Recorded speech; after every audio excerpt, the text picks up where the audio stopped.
Don't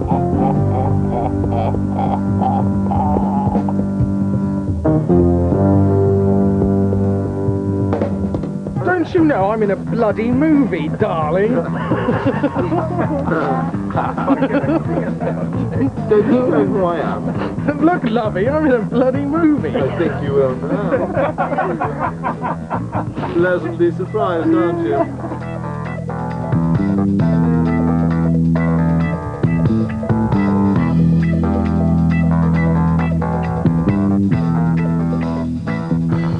There you go, alright, there's the embarrassing pausey bit, right, embarrassing pause.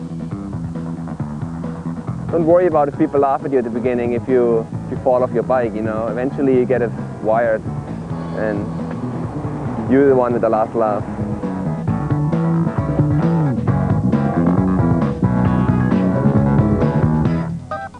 Most of us have learned to ride a bicycle, but mysteriously, few of us have taken it any further than that. Tricks and stunts riding may look difficult and technical, but with the right approach, anyone can learn to do flash moves on a mountain bike. Whether it's starting with a simple track stand or jumping down a big drop, the mechanics of the move are within reach to anyone who applies themselves. If you have a working mountain bike, you only need to do a few things to get started. First, you should set the seat a bit lower to get it out of the way. Second, you should determine which foot is your strong foot, or chocolate foot. Like surfers or snowboarders, stunt riders have a foot they prefer to have on the forward pedal. Like your favourite foot and favourite side. And that's like, you know, if it's steeper then the pedal's lower, and if it's on flat ground then it's generally a little bit higher. But that's the thing that's like creating your power to sort of do most of your tricks. But pedals and brakes and power and stuff like that, and puppy dog's tails and nice things like that. Suspension, toe clips and other gadgets are not necessary for tricks and stunt riding. You need a helmet, and knee or elbow pads will make you more confident so you can learn faster. You're not filming me doing the track stand. Would you like another trick stand? Here's another trick stand. My record's 10 seconds. Ready? I have to get my pedals right. 10 seconds. Ready? 1, 2, go.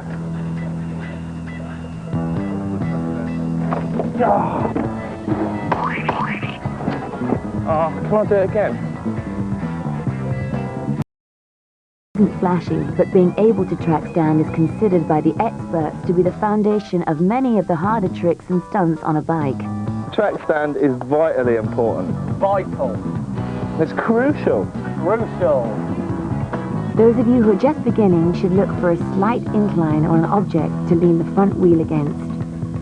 As Hans rides into the track stand, he wants to end up with his strong foot forward. As he comes to a standstill, he stabilizes the front wheel by turning it around 45 degrees. He can now attempt to control the balance of the bike using the pedals and the handlebars. As you can see, I have my weight fairly far forward over my stem, and I have my pedals horizontal with my chocolate foot forward. If the bike starts to roll backwards, he applies pressure to the forward pedal. If the bike starts to tip forwards, he releases pressure from the pedals. You have your arms and legs kind of stretched, so you have kind of a stiff, solid contact with your body to the bike. I push my hip out. My upper body stays parallel to the handlebar, but my lower body stays kind of straight on the bike. He should be able to stay balanced by making continuous adjustments. The track stand is not a static move where once you're in position, that's it. The more expert you become, the less visible your adjustments are to the naked eye. Right, yeah. Look at that. Look at that track stand.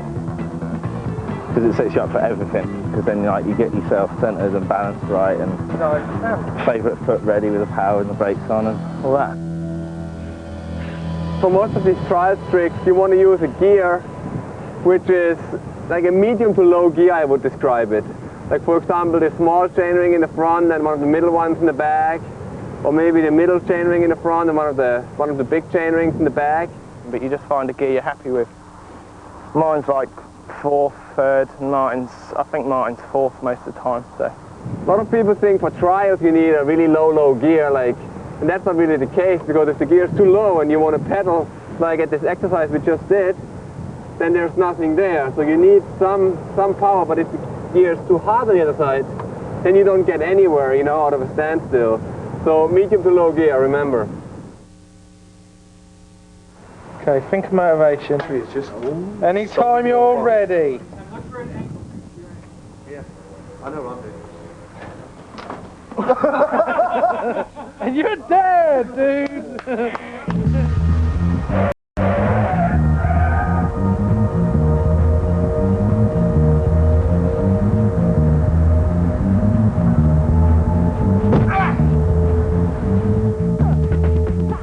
With the endo, the most common fear people have is pitching over the bars, which is valid, but it will stop you from learning the move. To start with, you can practice a mini endo using the front brake to lift the rear wheel off the ground.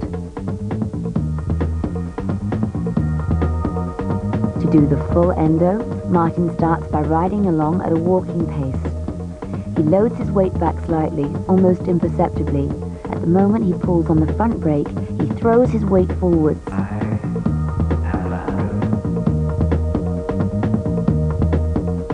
Pushing his arms forwards and down, he jumps lightly with his feet, which lets the back of the bike rise up.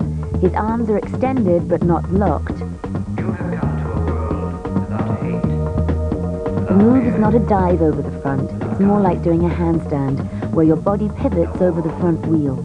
So now you roll along in like slow speed with your front foot forward in a horizontal position, and then you just pull your front brake until it locks, and as soon as you feel your rear end comes up, you shift your butt back. So as more your rear end comes up, as more your butt goes back, and you go into stretch position. Roll along, brake point, come down, and keep going.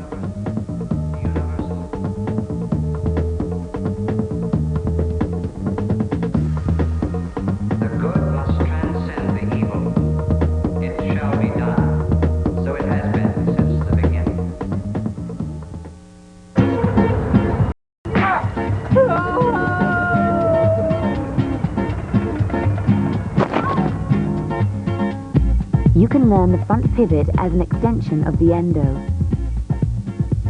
Using his strong foot to make a quarter pedal stroke, Martin has enough momentum to make a small endo. Only this time, he turns his front wheel in the direction he wishes to face.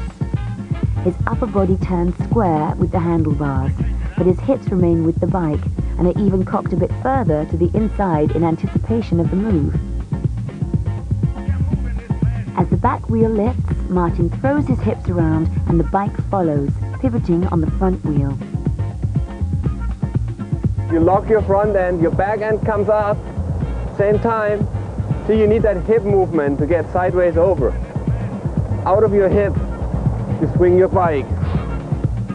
The power for this move comes from the hips, but the steeper the endo, the easier it is for the whole bike to pivot round. You compress yourself within the bike so you become a unit with the bike. That means you push your arms forward against the handlebars while your brake is locked. At the same time you push with your feet away from your body backwards. Eventually you can make this move into a 180-degree turn.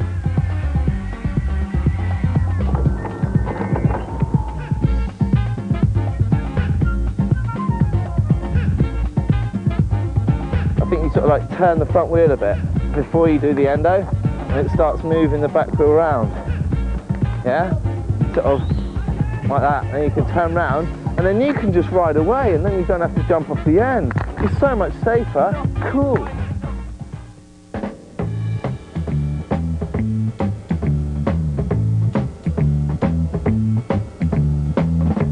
Go on, just straight.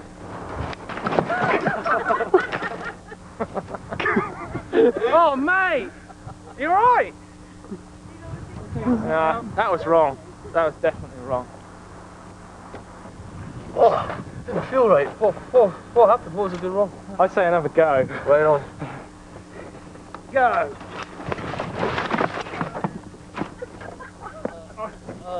Get up.